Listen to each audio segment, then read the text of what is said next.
You're watching W.Media, and we are coming to you from the Chennai Cloud Datacenter Convention. Joining us now is a very special guest, Mr. Sundargopal Venkatraman from IBM. Welcome to W.Media, sir. Thank you. Let's begin by you telling us about how you have seen the cloud and data center industry grow and evolve in India. Well, if I can circle back a decade ago, cloud is a kind of a big paradigm which enthused most of the technologists also to work towards it and make it happen. And over the years, it has grown exponentially, a lot of players coming in, and the industry itself has grown to greater heights. So per se, when I resonate with cloud, it's more about getting into the next level of the technology, being more accessible, being more kind of available. These are all the thought process that strikes me. Yeah.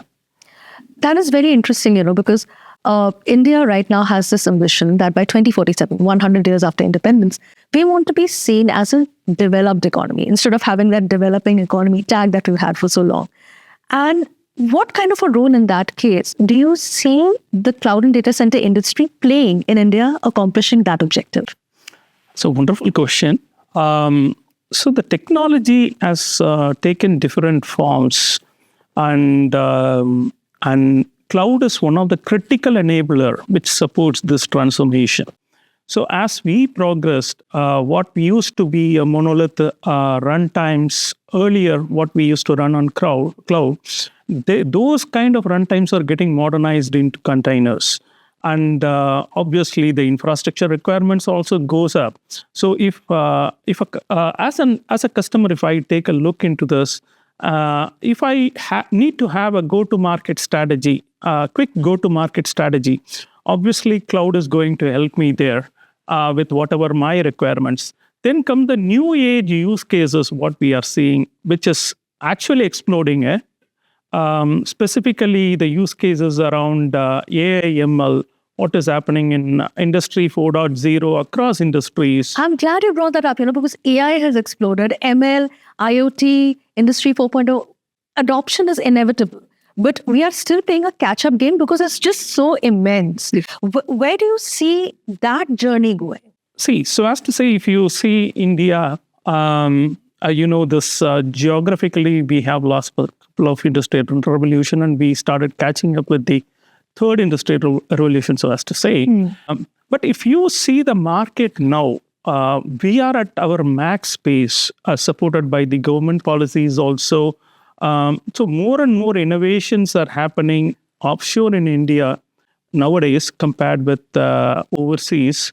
And a lot of innovation which are going to be a tectonic change kind of in the industry itself is happening. So all these are going to get us to the level what we see at 2047 for sure. Yeah. Now, IBM is a global technology giant. And what we have noticed is that it is also very much invested in building skills. And India right now has a sort of a skills gap. What would you propose would be a sort of a solution to upskilling, perhaps even reskilling people to keep pace with this ever-evolving industry? That's a very good question. So if a technology has to achieve its goal, we need the right set of skills, right set of people to handle it or to take it forward. See, there are two ways of addressing it. One is like what you rightly mentioned, making the talent available, more talents available as pools so that we can pick and choose to make it happen. The other way, what we are seeing is, can these talents be quantified through automation, for example, so that most of the repeatable jobs doesn't require a human per se nowadays, right? So if that can be automated, and with the AI coming in, the event-driven automation taking place, some of the jobs, not all, some of the jobs, we can even think of these things. Obviously, the decision makers will be going to be the humans. But how much pool you can percolate with the advanced knowledge, people picking it up.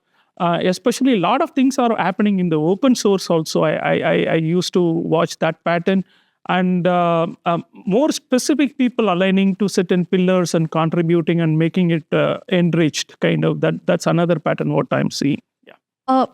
That is interesting, but there is another challenge as well, which all technology industries and especially data centers are facing, and that is sustainability. Data centers are power guzzlers. Yep.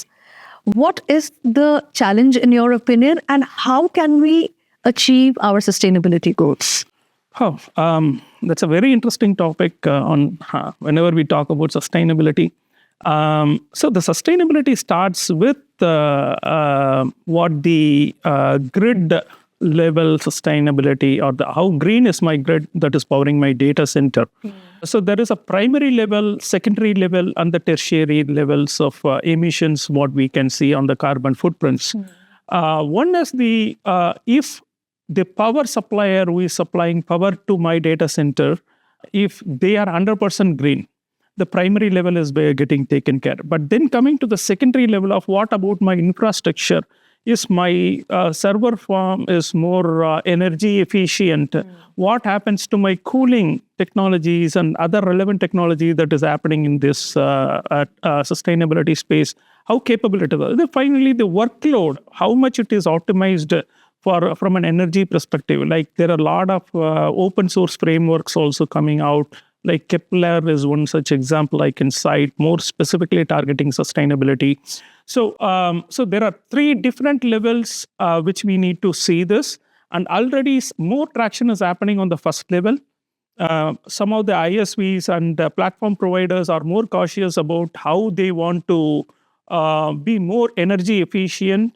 Similarly, the rack providers also, whoever the OEMs who are supplying the servers or the blades, they are also more cautious, and it's by default in any of these systems you can see there is a sustainability factor coming into play by saying that you're monitoring your energy consumption or how this is going to be more efficient kind of calculation.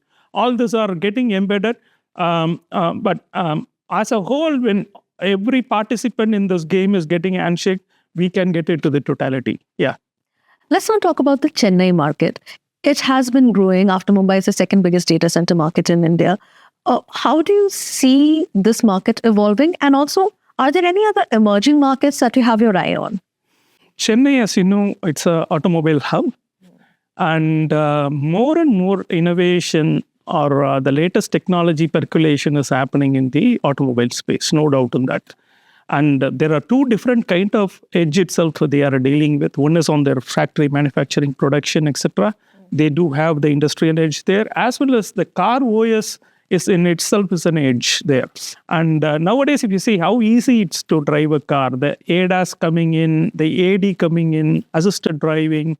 So all the new features are emerging because we have certain technologies sitting on the car itself, helping the driver to do, it's a more relaxing kind of an experience rather than a pain for a driver, right? So automobile is the industry which is going to take, especially because they are already established in South India. So they are going to be a bigger player, energizing our foot forward. They're also perhaps the best adopters of Industry 4.0, right? Exactly. That's the point. And they are moving towards Industry 5.0, even to the robotic arm level. So, lot of, so as they unlock the data, what we see is a huge opportunity and potential for them to see the real value of the data. So that those kind of use cases, obviously, those are all guzzlers. You need to ingest a lot of data. It's not like an IT space. When you go to the OT, it's, say, 20x times the data events are getting produced. And the storage, right from storage to the CPU requirements, everything goes in an exponential format. So obviously, that is going to really trigger the next level of expansion, cloud expansion, footprints, etc. The other area is what I see is I used to hear about, especially on the industry play, more percolation of IT into the OT play kind of. This is across industry, not just with the automobile. So what we see is like people who were traditionally with the OEMs of HMI, PLCs on their factory floor, those things they are bringing into virtualization and IT perspective now. And that is also going to contribute considerably to our cloud footprints moving on. So one is on the new age technology coming into play. Second one being the traditional technology, what they are using on the operational side, that is getting changed to the IT. That is another angle that's going to value add and invigorate. Final question, sir. You have attended Chennai CDC today. You were a panelist today. What has been your experience so far, and what attracts you to this event? And this is a wonderful experience. I mean, the panel itself, the way it is organized, more informed audience. That's what I have seen.